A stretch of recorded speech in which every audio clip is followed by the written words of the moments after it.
ಭಾರತ್ ಮಾತಾ ಕಿ ಬೇಕೇ ಬೇಕು ನ್ಯಾಯ ಬೇಕು ಬೇಕೇ ಬೇಕು ನ್ಯಾಯ ಬೇಕು ಬೇಕೇ ಬೇಕು ನ್ಯಾಯ ಬೇಕು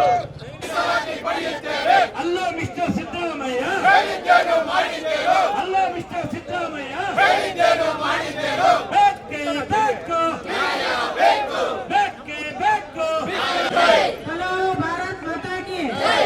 ಹಲೋ ಭಾರತ್ ಮಾತಾ ಕಿ ಜೈ. ಇವತ್ತು ಮಹಿಳೆಯರಿಗಾಗಿ 33% ರಿಸರ್ವೇಶನ್ ಅನ್ನ ಏನು ಘೋಷಣೆ ಮಾಡಿದ್ರು ಮೋದಿಜಿ ಅವರು. ಸರ್, ಕೋಲಾರ ಜನತೆಗೆ ಒಂದು ಒಳ್ಳೆ ಆಫರ್ ತಂದಿದ್ವಿ ಸರ್. ಕೇವಲ 599 ರೂಪಾಯಿಗೆ ಒಂದು ಥಿಯೇಟ್ರು, ಒಂದು ಡೆಕೋರೇಷನ್, ಒಂದು ಟೆಡಿ, ಒಂದು ಫ್ಲವರ್ ಬೊಕ್ಕೆ ಇಷ್ಟು ಕೊಡ್ತೀವಿ ಸರ್. ನಮ್ಮಲ್ಲಿ bride to be, mom to be, wedding anniversary, birthday ಎಲ್ಲಾ ತರ ಹ್ಯಾಪಿ ಮೂಮೆಂಟ್ಸ್ ಸೆಲೆಬ್ರೇಟ್ ಮಾಡ್ಕೋಬಹುದು. ನಮ್ಮ ಅಡ್ರೆಸ್ ಬಂದು Kolar MG road near Axis bank opposite building.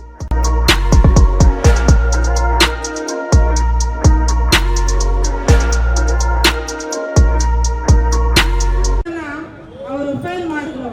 ಇವತ್ತು ಪ್ರಿಯಾಂಕಾ ಗಾಂಧಿ ಅವರು ಒಂದು ಹೆಣ್ಮಗು. ಪ್ರಿಯಾಂಕಾ ಗಾಂಧಿ ಅವರೇ, ನಾವು ನಿಮ್ಮನ್ನ ಕೇಳ್ತಾ ಇದ್ದೀವಿ, ಯಾಕೆ ಏನಾಗಿದೆ? ನಿಮ್ಮ ಕುಟುಂಬಸ್ಥರು ನೀವೆಲ್ಲ ಹೋಗಿ ಪಾರ್ಲಿಮೆಂಟ್ ಅಲ್ಲಿ ಕುತ್ಕೋಬಹುದು, ಆದ್ರೆ ದೇಶಕ್ಕಾಗಿ ದುಡಿತಾ ಇರ್ತಕ್ಕಂಥ ಹೆಣ್ಣು ಮಕ್ಕಳು ಯಾರು ಪಾರ್ಲಿಮೆಂಟ್ ಬರಬಾರ್ದ?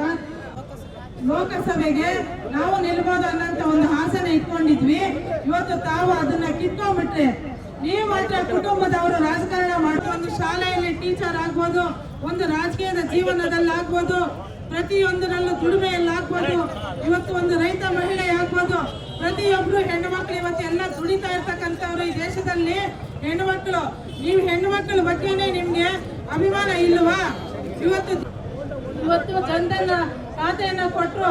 ಇವತ್ತು ವಿಶ್ವಕರ್ಮ ಯೋಜನೆ ಅಡಿ ಇವತ್ತು ಎಲ್ಲ ಹೆಣ್ಣು ಮಕ್ಕಳು ಅಬಲೆಯರಲ್ಲ ಸಬಲೆಯರಾಗಬೇಕು ಅಂತ ಹೇಳಿ ಕ್ಯಾನ್ಸಲ್ ಮಾಡಿದ್ದೀರಾ. ಇವತ್ತು ನಾವು ಏನೇ ಆಗ್ಲಿ ಹೋರಾಟ ಮಾಡೇ ಮಾಡ್ತೀವಿ.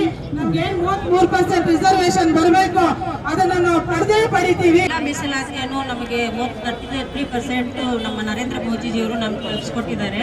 ಅದನ್ನ ನಾವು ಉಪಯೋಗ ಮಾಡ್ಕೋಬಾರ್ದು ಅಂತ ಕೇಂದ್ರ ಸರ್ಕಾರದಲ್ಲಿರೋದಂತ ರಾಹುಲ್ ಗಾಂಧಿ ಮತ್ತು